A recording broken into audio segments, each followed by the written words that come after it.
Acción de la tarde, el interactivo que marca la diferencia en la radio.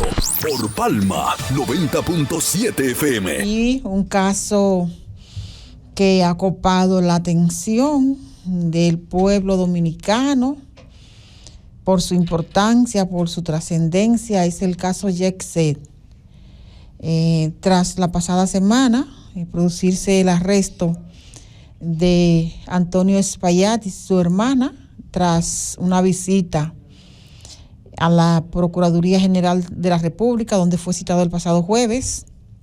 Él acudió con su abogado y las autoridades decidieron dejarlo en prisión. Estaba previsto que en el día de ayer se le conociera la medida de coerción, tanto a Espaillat como a su hermana.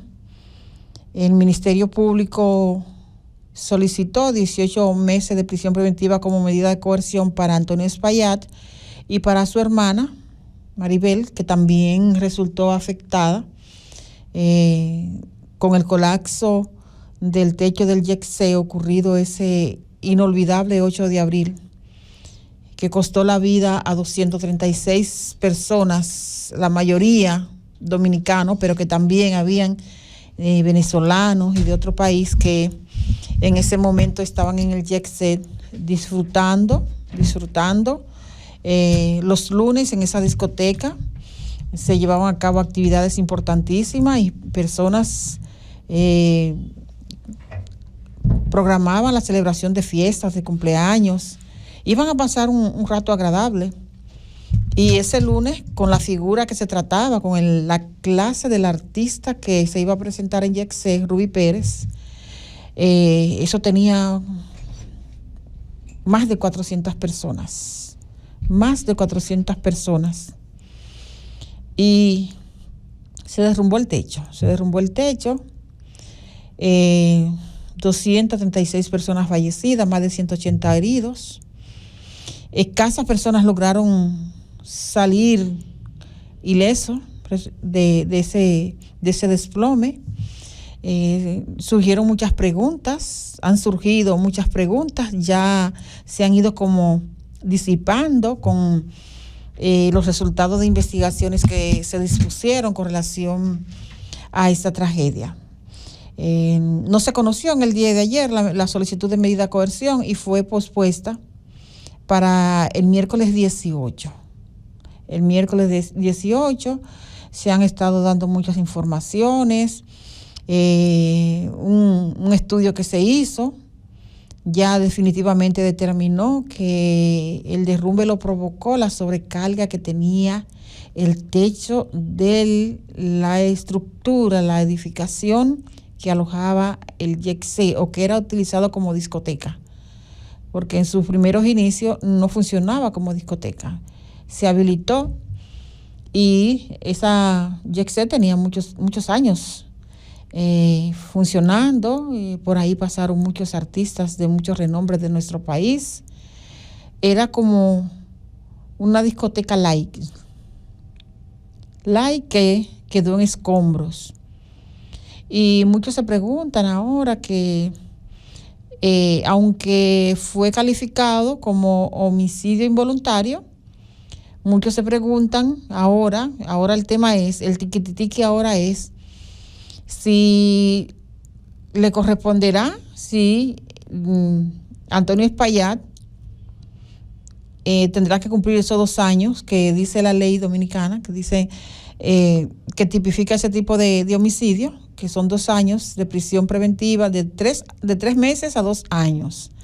Ahora el tema es que si tiene que meter preso a Espaillat. Bueno, y está preso, sino que se le aplique esa medida de coerción mientras tanto se investiga, porque la coerción es un proceso que se lleva a cabo para determinar la culpabilidad, demostrar, aportar las pruebas de la imputación que se hace, hacer las investigaciones, aportar toda la documentación con relación a la acusación que se tiene. Vamos a esperar. Hay un tema ahí. El gobierno ayer anunció que iniciaba el pago de unos bonos que se entregarían a familias afectadas, especialmente unos niños que quedaron huérfanos. Dicen que alrededor de 175 niños quedaron huérfanos en nuestro país, en un caso de padre o de madre, y en el caso de ambos que estaban en la discoteca y que dejaron sus hijos en la casa y monitoreaban, vamos, en un momento estamos allá y esto para dándole seguimiento a sus hijos. Pero ahí tenemos el tema del YECSE. Vamos a ver. Está el tema que le ha complicado el caso a Antonio Espaillat, y ha sido las declaraciones que ha dado uno de los empleados, que ha podido demostrar que le llamó la atención a su jefe, que le advirtió a su jefe sobre la situación de la estructura, que estaba cayendo concreto del techo, y que estaba dañando los plafones que se le colocan con el objetivo de embellecer el escenario, y que no se atendió, y entonces se está demostrando, o se pretende demostrar, ¿verdad?, con evidencias de que Antonio Espaillat no respondió como debió responder. Incluso se dice que hasta le habían sugerido que suspendiera la fiesta de ese lunes de Ruby Pérez. Pero lo que pasa es que fue tan grande lo ocurrido en el YECSE que a nadie se le ocurriría ni remotamente que se iba a desplomar ese techo de la forma que sucedió. Porque quizás que se desplomara cayera concreto y que accidentalmente hiriera, o vamos a decir que le cayó un trozo de concreto a una persona en la cabeza y lo mató, vamos a decirlo así, una o dos personas. Pero señores, estamos hablando que fueron 236 personas que murieron producto de los golpes, que murieron aplastadas la mayoría, gente que estaban sentada, gente que estaban en una pista de baile, el propio Ruby Pérez que estaba cantando y le cayó encima una viga de la parte de la tarima, que estaba al ladito de la tarima ahí. Lo importante es que se pueda avanzar, que se pueda conocer la medida, que el Ministerio Público, la cantidad de páginas que dice que tiene el expediente con relación a este caso, se conozca, se discuta, se vea realmente qué pasó. Pero también está el otro lado de que dentro de las personas que estaban en la discoteca estaban las familiares de Antonio Espaillat, una hermana, y se dice que la mamá. Y a nadie le puede pasar por su cabeza, por ejemplo, que un ser humano pueda descuidarse, es el término, no prestar atención que debió prestarla ante una situación donde incluso la vida de su propia familia estuvo en peligro, porque la hermana que también está acusada con él también resultó herida. Si él no hubiese estado fuera de la República Dominicana, quizás, porque se dice que en la mesa que él acostumbraba a compartir y a sentarse, no quedó un solo vivo en ese espacio que él tenía, porque él también disfrutaba. Espaillat no era ajeno a la celebración del YECSE, él acostumbraba a estar ahí, disfrutar también con el público, ahí tenía grandes amigos, incluso su área de reserva se la cedía a los amigos, y ahí no quedó un solo vivo del que estaba en el área que él acostumbraba a estar. Pero tenemos un hecho y muchos muertos. Vamos a darle las buenas tardes a nuestro coordinador, el doctor Carlos Julio Félix Vidal. Sí, buenas tardes. Buenas tardes, doña Emma, un placer iniciar la semana junto a usted de nuevo. Muchos acontecimientos, muchas noticias. Buenas tardes también al control Miguel Pérez, al presidente de estos medios, el ingeniero Roberto Lama, y a los amigos y amigas que nos siguen en el país y en el mundo. Nada, el caso YECSE es un caso que seguirá dando de qué hablar. Escuché algunas víctimas heridas con lesiones que pudieran ser permanentes, decir en el propio tribunal. Uno de los colegiados, la sala de uno de los colegiados de Santo Domingo se tomó como escenario por la cantidad de personas que asisten en calidad de víctima y de abogados que les representan a la audiencia. y esta persona decía que no duerme, que cada día que despierta tiene las noticias del mismo acontecimiento. Bien, vamos a una llamada para luego continuar. Adelante. Buenas tardes, Emma. Te habla Nelson de Baní. Un abrazo a ese equipo. Buenas tardes, este programa Nelson. han escuchado. Emma, qué placer escucharte, sano y suerte, saludable, hermano. Gracias. Mira, el caso de Giselle, si en este país hubiera ley, a ese señor lo condenaran por cada muerte y por cada gente que estuviera herido y tuviera una lesión. ¿Por qué? Porque no tenía sensibilidad humana. Y si ese trabajador le dice a él que ese techo tiene problemas y que esa fiesta no hay que darla, lo que sucede es algo, Emma. Déjame bajar un poquito el radio. Emma, sucede que el que tiene dinero y tiene negocio de ese tipo de bebida, ese tipo de establecimiento, no tiene lo que se llama sensibilidad humana, hermana. No se conduele por el otro. Esa tragedia no había pasado. Y si hubiera sido en otro país que no fuera República Dominicana, ese señor estuviera preso de por vida. Estuviera preso de por vida. Y te voy a decir algo dentro de lo personal. Yo, que se me había muerto un familiar, había buscado la manera de cómo deshacer a ese hombre, ni que sea con brujería. Dios que me perdone. Gracias, hermana, y para mí es un placer día tras día escuchar ese programa y oírlo a autor de Odalí y a todo ese equipo saludable. Un abrazo y mi respeto. Muchas gracias, don Nelson. Muchos saludos para usted también. Bueno, este caso es una especie de océano. Cada día hay nuevos datos, nuevos detalles. Es importante ver, doña Emma, que quien lleva a el salón de audiencias a el señor Espaillat es un escuadrón especializado en manejo de casos de traslado donde hay altos riesgos, y que el señor Espaillat va con chaleco antibala.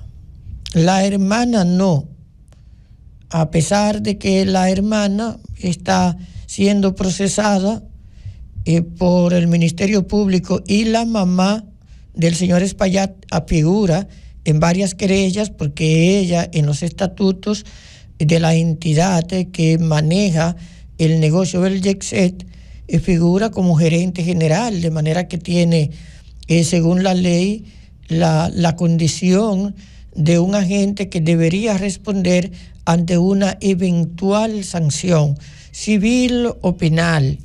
Pero la hermana llega vestida con ropa ordinaria. Ha tenido lo que llaman algunos 2 achaques de salud en medio de las audiencias, y es normal entender que esto pueda ocurrirle, porque tal y como usted dice, ella misma fue una víctima del hecho, porque recibió heridas ahí y pudo haber muerto ahí. La cuestión está en que la dimensión técnica del proceso y la dimensión humana son diferentes. Y al finalizar este proceso, uno no tiene dudas de que van a haber indemnizaciones, de que van a haber sentencias disponiendo la reparación de los daños económicos, daños patrimoniales, daños corporales y daños morales, que van a haber sacos, literalmente hablando, de dinero que surjan de estas condenaciones. Pero en la parte penal es distinta, es diferente. En la parte penal hay sanciones muy leves, porque no es que no tengamos ley en el país, como dice el amigo de Baní, sino que la ley que tenemos es distinta, es diferente a la que contienen países, o la que tienen países como los Estados Unidos, donde cada muerto, donde cada herido sería un cargo diferente. Por eso los Estados Unidos aplica cadena perpetua y aplica sanciones que pueden quintuplicar, sextuplicar la vida física de una persona. Le pueden poner 400 años más 2 cadenas perpetuas, por ejemplo, a un individuo. Pero es por la lógica del sistema norteamericano. En la lógica del sistema norteamericano, el cúmulo de penas lo que hace es expresar la peligrosidad de la gente o la gravedad de los hechos. En la lógica del sistema dominicano, que es el mismo sistema francés, lo que hace la pena cuando no se acumula es indicar la brevedad de la vida. Pero en este caso, que no es teóricamente un crimen, que no lo es en el sentido de la legislación dominicana, sino un tipo delictual que tiene penas correccionales porque es un homicidio involuntario. Hay incluso en la parte que tiene que ver con este hecho algunas cuestiones que en su momento podrían generar dificultades de interpretación. Yo creo que el Ministerio Público dio varias respuestas, que hay varias lecturas. La medida de coerción, donde solicita prisión preventiva contra Espaillat y prisión domiciliaria contra la hermana. De hecho, escribí un artículo sobre la impresión que tengo sobre esas lecturas, y no se puede pasar por alto la parte humana a la que se refiere el amigo que llamó Devané. Y ciertamente, cuando el Ministerio Público pide prisión preventiva, está partiendo de ese inmenso dolor que arropa a la sociedad dominicana por la pérdida de tantas gentes que, de haber intervenido el local, que de haber paralizado la fiesta, no se hubiesen tenido. Esta respuesta del Ministerio Público obedece obviamente a este sentimiento de duelo, de luto y de impotencia ante una tragedia de tal magnitud que afectó a dominicanos y a muchos extranjeros. Hay otro elemento, doctor. Por ejemplo, el abogado Félix Porte dice que van a someter al Estado Dominicano por este caso del YECSE. Ya lo sometió en las primeras querellas. Félix Porte colocó al Estado y colocó al Distrito Nacional como personas que no cumplieron con el deber de vigilancia, pero ahora está preparando unas demandas adicionales donde incluye otras entidades, no solo al Estado per se, al Estado como el ente que integra lo que es el gobierno, el pueblo y el territorio, que es la definición teórica de Estado, sino al gobierno, a esa parte ejecutiva, directiva del Estado, que es el gobierno, y que a su vez se desdobla en muchas entidades, en muchos ministerios, en muchos órganos de control y de fiscalización. Pero más que eso, también el doctor Porte, cuando califica los hechos, lo hace de manera distinta al Ministerio Público, porque para él, para el señor Porte, no se trata de un delito, no se trata de un homicidio involuntario, para él se trata de un homicidio voluntario, y acude entonces a la teoría del dolo eventual.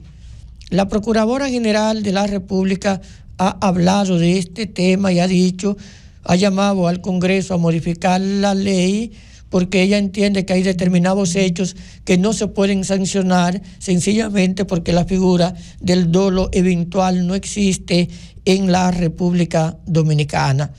El dolo eventual es una conducta que, aunque en principio no es un crimen, amerita penas de crimen si el sujeto que incurre en ella lo hace a sabiendas de que puede colocar en riesgo la vida de otras personas. Digamos que en República Dominicana podría ser dolo eventual el que un joven tome un motor y haciendo maniobras con ese motor, sabiendo que estas maniobras podrían en un determinado momento generarle daño a otro, pierda el control del motor y mate. Entonces dejaría de verse como un accidente de tránsito, que la pena máxima para un homicidio de tránsito previsto en la ley 6317 es de 3 años, y en este caso podría llegarse a ser la pena del homicidio voluntario, que tiene penas que van de 3 a 20 años.